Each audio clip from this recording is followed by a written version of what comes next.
Mesdames, Messieurs, bonjour. Dans le présent tutoriel, nous allons nous intéresser à la manière de transmettre une commande par le site internet. Nous sommes sur la homepage du site et nous avons différentes possibilités d'accéder aux produits.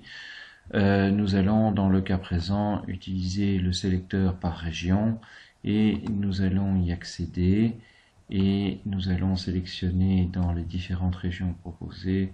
Nous allons prendre par exemple la région beaujolaise. Nous arrivons à ce moment-là sur la page de présentation des produits des crus du Beaujolais. Nous avons deux manières de commander, soit en cliquant ici à gauche sur le nom du produit, et à ce moment-là nous accédons à la fiche technique qui nous est à ce moment-là présentée avec les informations relatives au prix et des informations techniques qui suivent sur l'origine, l'ensauvagement, l'élevage, mais aussi par exemple les accompagnements qui sont recommandés. Et nous avons une case ici qui permet de compléter la quantité de caisses que nous souhaitons.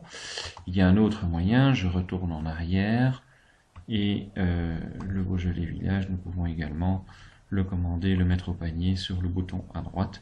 Nous avons à ce moment-là juste un résumé qui nous est proposé en overlay sur les informations de prix avec la case de commande. Et nous allons par exemple commander 2 cartons de 12 bouteilles que nous allons ajouter au panier.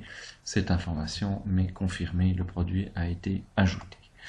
Pour accéder au panier, nous revenons dans la partie supérieure de l'écran et nous avons soit dans la zone de login, nous avons un accès, un raccourci panier.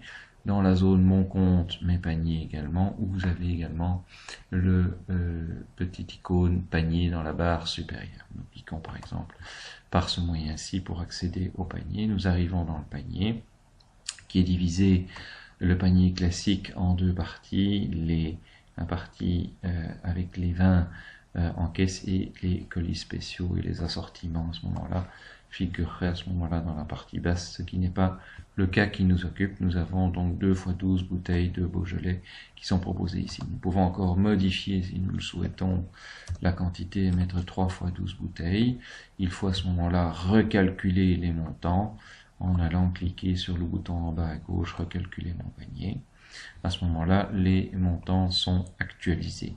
À noter que lorsque vous êtes proche d'une remise quantitative, celle-ci vous est mentionnée. Ici, si vous commandez 48 bouteilles, donc 4 x 12 bouteilles, à ce moment-là, vous pouvez bénéficier de 5%. C'est ce que nous allons faire. Je recalcule à nouveau ce panier et je vois que je bénéficie donc d'une remise de 5% sur ma commande.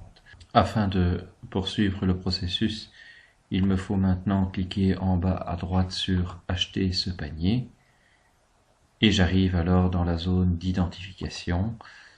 Si je n'ai pas encore de compte, il faut cliquer à droite sur « M'inscrire » afin de créer un compte.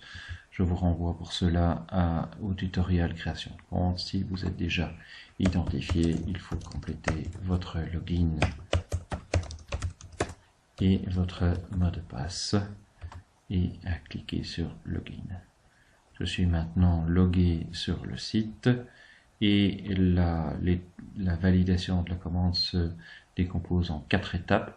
La première étape qui est la vérification des données de facturation, la deuxième étape de livraison, le paiement en 3 et le récapitulatif en 4. Ici, le premier écran vous permet de vérifier s'il n'y a pas d'erreur. Ici, je vois par exemple une petite faute que je corrige, je passe à l'écran suivant. Ici, il vous est possible de préciser votre adresse de livraison, par défaut l'adresse de facturation, mais vous pouvez éventuellement ajouter une nouvelle adresse qui serait par exemple l'adresse pour vous faire livrer à votre bureau ou chez des parents ou amis. Et il vous est également possible de préciser ce qu'on appelle une adresse exceptionnelle, qui est par exemple l'adresse pour le destinataire d'un colis. C'est plus dans le cas, cette fois-ci, d'une opération de one-shot. Dans le cas présent, je choisis l'adresse de livraison égale l'adresse de facturation. Je choisis qu'on me prévienne de la date et de l'heure de livraison. Et si vous avez une remarque à mentionner, vous avez une zone qui vous le permet. Je passe à l'étape suivante, qui est l'étape 3 de paiement.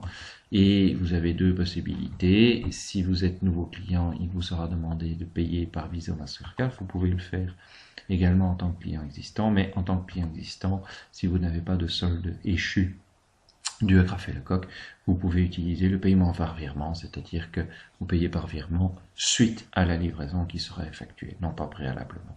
Vous avez toute l'explication dans le petit point d'interrogation. Il vous est demandé de confirmer que vous avez bien pris connaissance des conditions générales de vente qui sont accessibles par le lien ci présent, et il vous faut maintenant confirmer. Et à ce moment-là, vous arrivez au récapitulatif.